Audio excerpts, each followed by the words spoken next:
Bienvenue sur Consultons local. Je suis Nancy Macri et je suis toujours en compagnie de la best partner qui existe, ma belle Audrey. Bonjour tout le monde! Hey, aujourd'hui, on reçoit quelqu'un de là, Nancy, je te coupe tout de suite parce que on reçoit quelqu'un que moi-même j'ai consulté. Fait que c'est tellement un honneur de la recevoir. Je vais te laisser la présenter, mais il fallait que je le dise, là.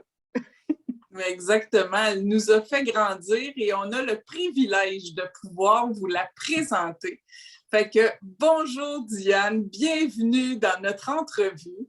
On aimerait ça que tu te présentes, tu nous dises de quelle région tu viens et aussi quelle profession tu fais. Bien, bonjour tout le monde. Alors, je me présente, Diane Guilbeault. Je suis coach de vie, médium, thérapeute en relation d'aide et aussi massothérapeute en polarité. Je suis une nomade dans le cœur, donc j'aime ça me promener dans plusieurs régions. Je peux être à Farnham, à Saint-Jean-sur-Richelieu, à Marieville et à Belleuil. Wow, superbe! Vraiment. Donc, en fait, coach de vie, qu'est-ce que c'est exactement? Bon, pour ma part, j'ai été certifiée. Donc, j'ai suivi une formation de plus de 1000 heures pour être un coach professionnel certifié en programmation neurolinguistique. Qu'est-ce que ça veut dire, ça? Ça veut dire que dans notre vie, on a été programmé à réagir de telle manière devant telle situation. Donc, on va voir comment j'ai été programmée. C'est souvent là que les patterns vont émerger. On va aller voir le linguistique parce que le langage, comment je me parle à moi-même? Je ne peux pas penser, je pense tout le temps. Ce qui est important, c'est que je prenne conscience de ce que je pense et de quelle pensée je nourris. Parce que je veux nourrir les pensées qui me font du bien, pas celles qui me font du tort.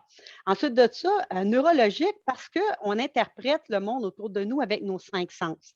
Et toutes nos perceptions, on a chacune une paire de lunettes et on perçoit les personnes et les situations d'une manière unique parce qu'on est chacun de nous très unique. Je vise beaucoup la responsabilisation, donc de donner des outils à la personne, de l'aider, de l'accompagner à faire des prises de conscience justement dans ses langages intérieurs pour qu'elle-même puisse se reprogrammer.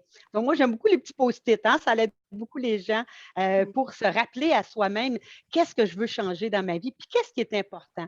Je vise beaucoup aussi, dans le fond, que les gens soient capables d'être autosuffisants, donc d'apprendre à se comprendre, d'apprendre à se... Donc, je donne des outils concrets qui vont aider la personne, qu'elle va pouvoir utiliser. Je peux les adapter à la personne. Donc, ça, c'est le fun parce que là, les gens, ils ont leur autonomie, puis ils peuvent aller plus loin sans toujours avoir besoin de moi. Parce que dans la vie, on a besoin d'être capable de se débrouiller soi-même. C'est important parce que je trouve qu'on met beaucoup trop de valeur sur l'opinion des autres et pas suffisamment sur l'opinion de nous-mêmes que nous avons.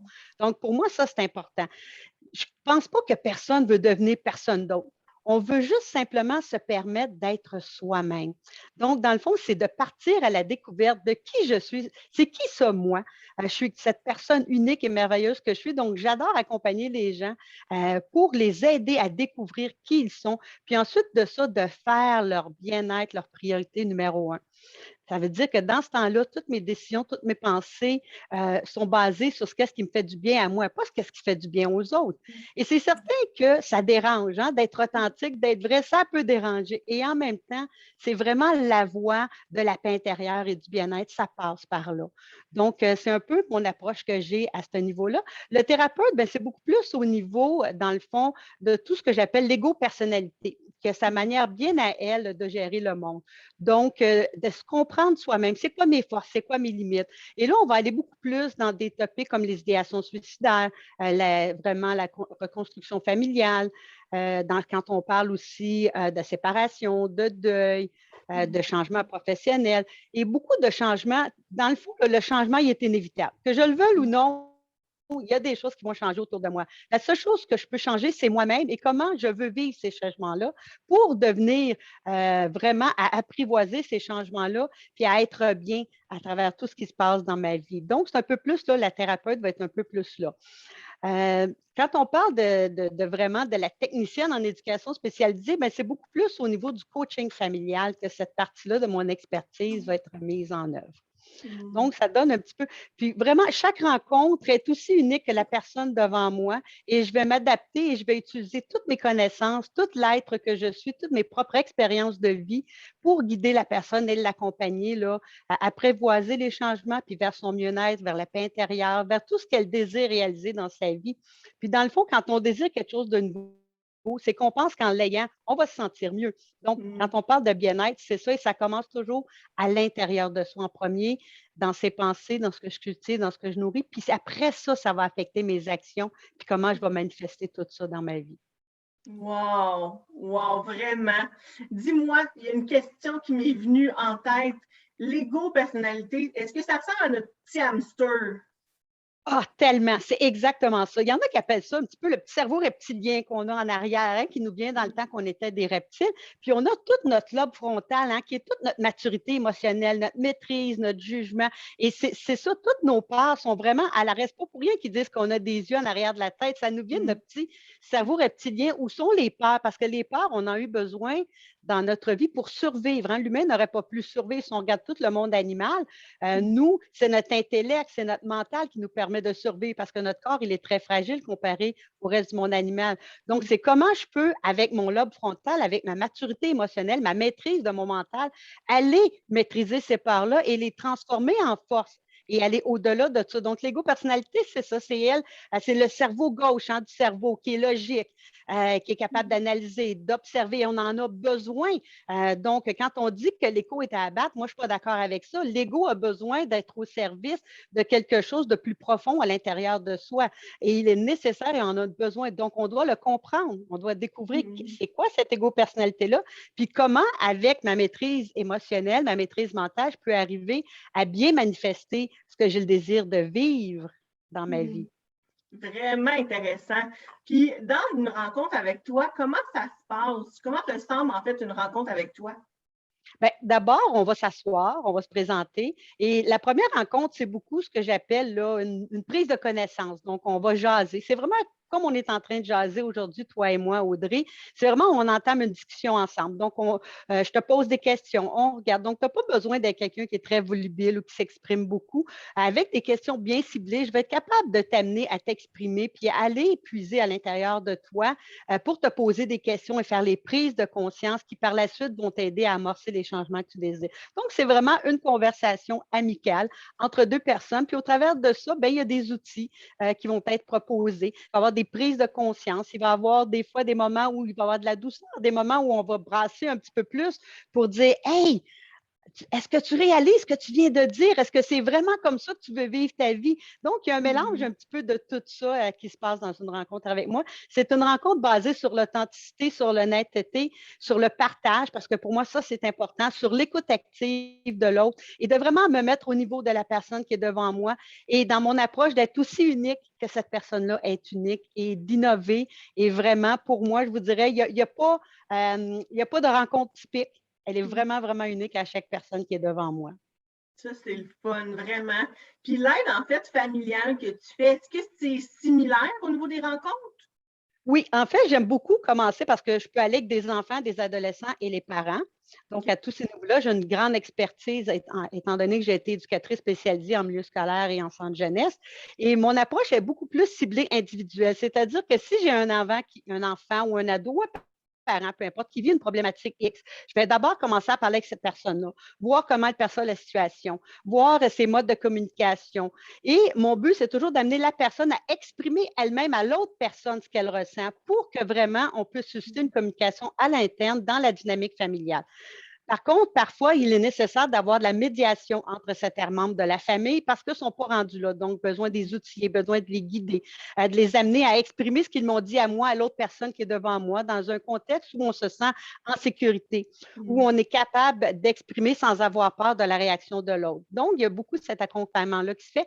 Aussi, l'autre chose que je fais, c'est que je suis en contact avec des professionnels, exemple dans le milieu scolaire, des professionnels, si la personne voit déjà un psychiatre, un psychologue, un psychoéducateur, peu importe, bien, je vais être en contact avec ces personnes-là pour qu'on puisse cibler vraiment et adapter ensemble nos interventions pour être vraiment sur le même chemin.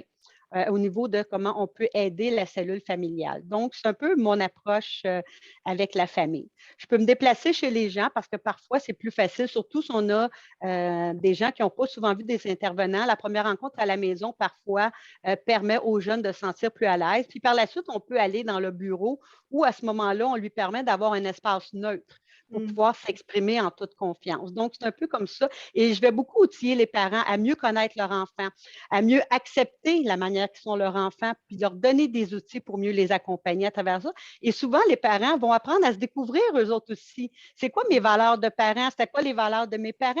Quel genre de valeurs je veux donner à mes enfants? Quel genre de parent je veux être? Souvent, on ne se pose pas la question de manière aussi consciente. Donc, moi, je les accompagne à travers tout ça, vraiment pour créer une dynamique familiale qui est différente et dans laquelle chaque membre de la famille sent qu'il peut s'exprimer en toute confiance, en authenticité. Wow, j'adore ton approche. En fait, en plus de pouvoir faire le lien avec différents intervenants, je trouve ça vraiment merveilleux.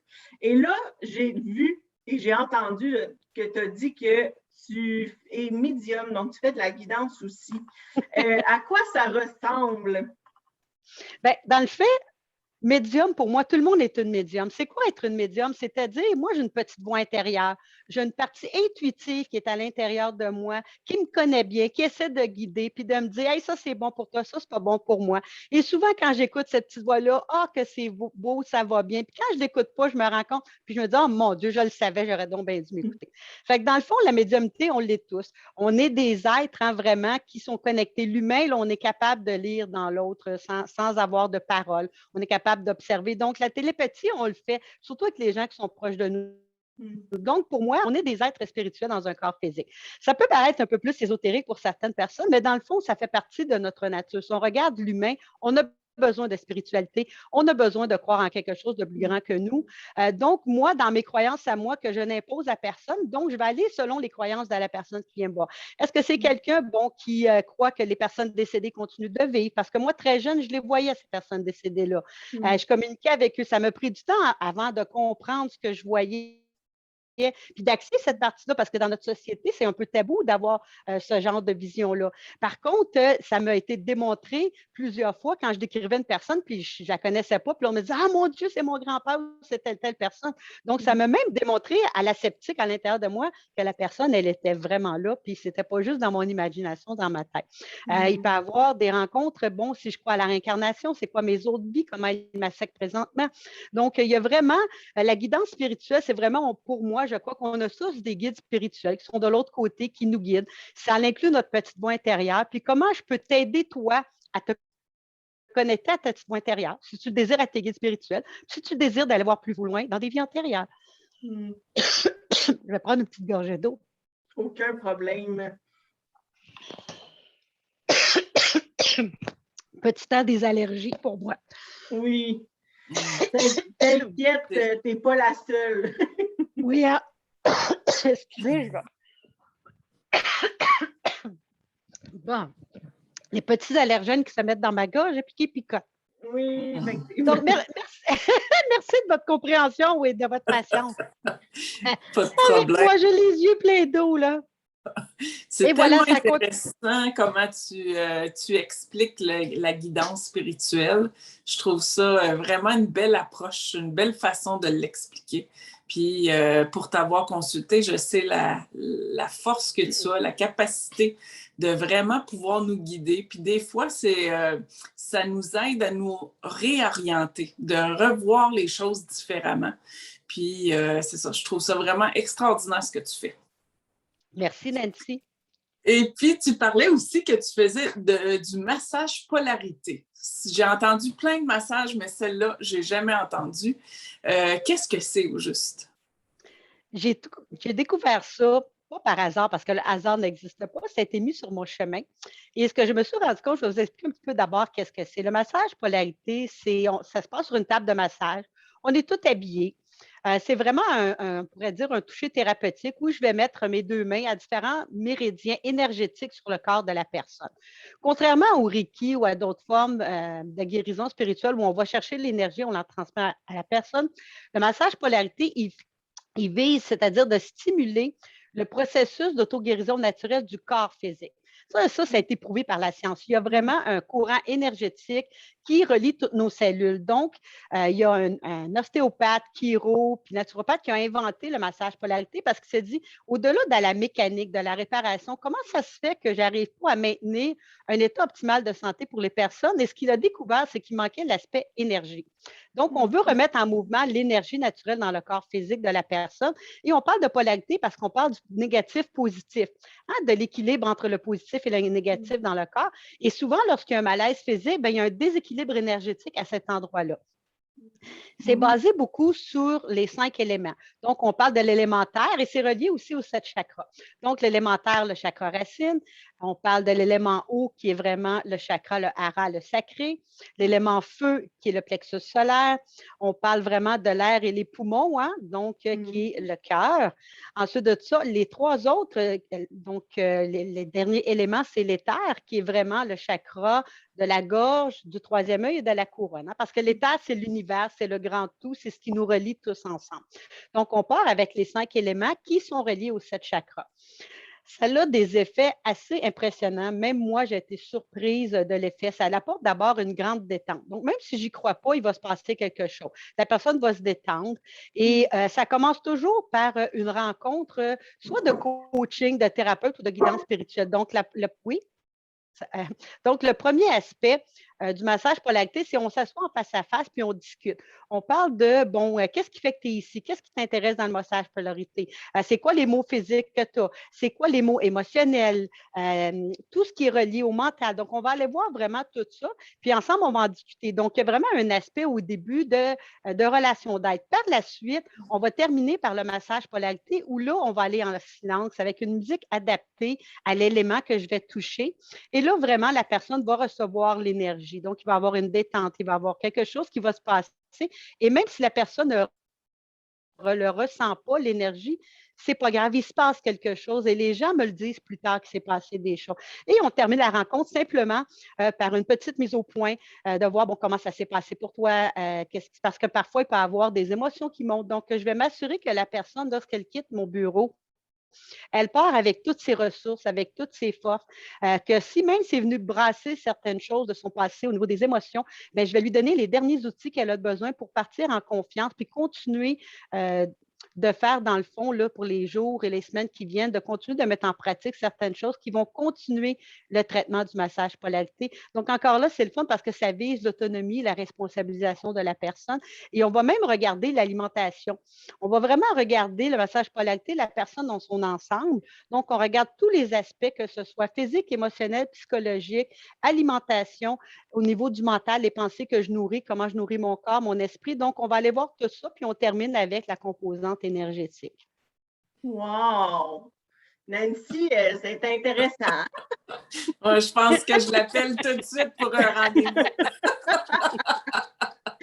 Un gros merci. Nancy et moi, on parle souvent en même temps pour dire la même chose, les mêmes mots. Mais c'est exactement ça. Un gros merci, Diane. C'est vraiment intéressant de te recevoir aujourd'hui. Puis pour tous ceux, en fait, qui veulent prendre rendez-vous avec toi, qui ont des questions, en fait, pour toi, toutes les informations sont dans la barre d'infos. Donc, Nancy, elle niaise tout le temps avec ça, mais c'est quand même là, dans la barre d'infos. Donc, allez voir, posez-y des questions, ça va lui faire hyper plaisir. Puis, entre-temps, n'hésitez pas, en fait, à faire un petit pouce, à partager, en fait, nos vidéos. Vous savez, en fait, que notre mission, c'est vraiment d'enlever le tabou autour de la santé mentale, de pouvoir réunir, en fait, des professionnels et des gens dans le besoin.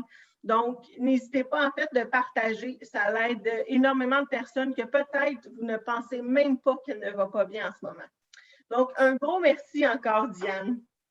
Merci beaucoup, Audrey. Merci beaucoup, Nancy. Puis je terminerai en disant que lorsqu'on prend soin de l'intérieur de soi, c'est comme se donner un massage à l'intérieur et ça se reflète toujours vers l'extérieur.